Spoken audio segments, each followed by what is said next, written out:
The Beaches podcast is going to give you everything you want to know about a beach before you go there. I hope you enjoy the show. Be sure to check out our website, www.sandee.com. Without further ado, let's get into the show. All right.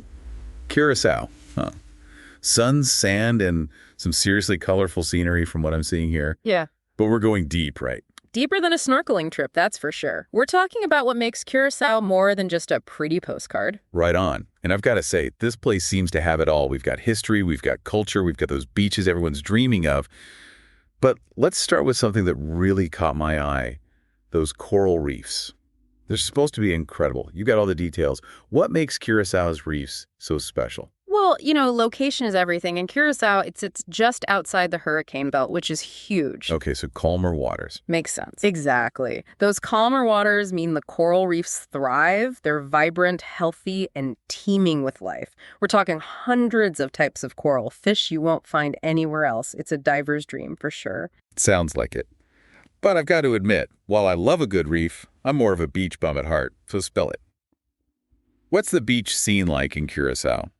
That's the beauty of Curaçao. You've got options. You've got your classic Caribbean postcard beaches on the west coast. Imagine powdery white sand, turquoise waters, perfect for families or just kicking back with a good book. Sounds idyllic, but I'm sensing a but coming. But if you're looking for something a little more off the beaten path, a little more rugged, the East Coast is calling your name. Now you're talking. Rugged how? Think dramatic cliffs carved by the wind and waves. It's a different kind of beauty, more about raw nature and adventure. Okay, so we've got options for every kind of beachgoer. Got it. But it's not just the natural beauty that's got me intrigued. I'm looking at these pictures of Willemstad, and wow, the architecture is incredible. Those colors, it's like stepping into a storybook. Tell me more about that. It's that Dutch influence. Remember, Curaçao has a rich history as a Dutch colony, and Willemstad, the capital, it's a UNESCO World Heritage Site for a reason. Imagine strolling down those narrow streets lined with brightly painted colonial buildings, each more vibrant than the last. And then there's the Handelscade waterfront. It's iconic, especially at sunset. Picture those buildings reflected in the water. It's truly a sight to behold. Wow, what a visual. Okay, so we've covered the beaches, the reefs, the architecture, but what about the people? How does that blend of Caribbean and European cultures play out in everyday life? It's everywhere. Just walking down the street, you might hear a mix of Dutch, Papiamentu, which is a fascinating Creole language. A blend of what? It's got Dutch, Spanish, Portuguese, even some Arawak Indian influences in there. And of course, you'll hear English. Wow, what a mix. It's like a language tapestry. Exactly. And that fusion of cultures extends to the food, too. You might find yourself enjoying Dutch cheeses one minute and then digging into a steaming pot of quichiana the next. It's a traditional Curaçao dish. And don't even get me started on the festivals. Oh, do tell. What kind of festivals?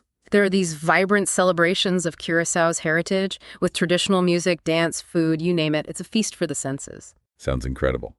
Okay, so to recap, we've got diverse beaches for every taste, amazing reefs teeming with life, architecture that's straight out of a dream, and a cultural tapestry that's just begging to be explored.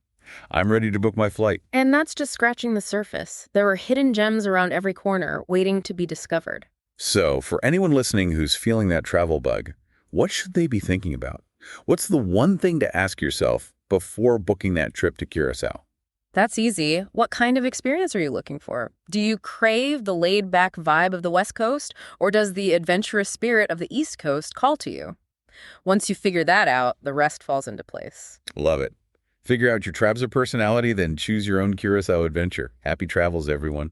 Thanks for listening to the show, and be sure to tune in next week for your favorite episode about some of the best beaches and beach information in the world.